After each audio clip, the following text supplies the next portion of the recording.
Hello hi नमस्ते good morning. आज म बिहानै किम्मो टिप्न लागेको छु हैन। आज किम्मो टिपेर खाने प्लान छ मेरो चाहिँ। तपाईं देख्न सक्नुहुन्छ यो किम्मो। अनि किम्मोको साथसाथमा हामीसँग रहेको छ आँप है। इन्डियामा आँप यत्र भइसक्यो। तपाईकोतिर चाहिँ कत्रा भइसक्यो तपाईं भन्न सक्नुहुन्छ हैन। कमेन्ट गर्न सक्नुहुन्छ। आँप खाने भए सम्पर्क गर्नु होला है मसँग। अनि आज चाहिँ किम्मो खाने प्लान छ र आज यहाँ इन्डियामा चाहिँ यो किम्मो सेतो हुँदो रहेछ हैन। हाम्रोतिर त पाकेपछि राता हुन्थ्यो हैन।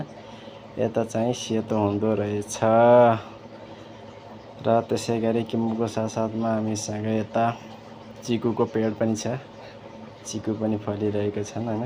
पाकेपछि खाम्ला नि। आज किम्मो खाने प्लान छ। देख्न सक्नुहुन्छ तपाईं। किम्मो आँप तोडेर आज खाने भए आउनु है।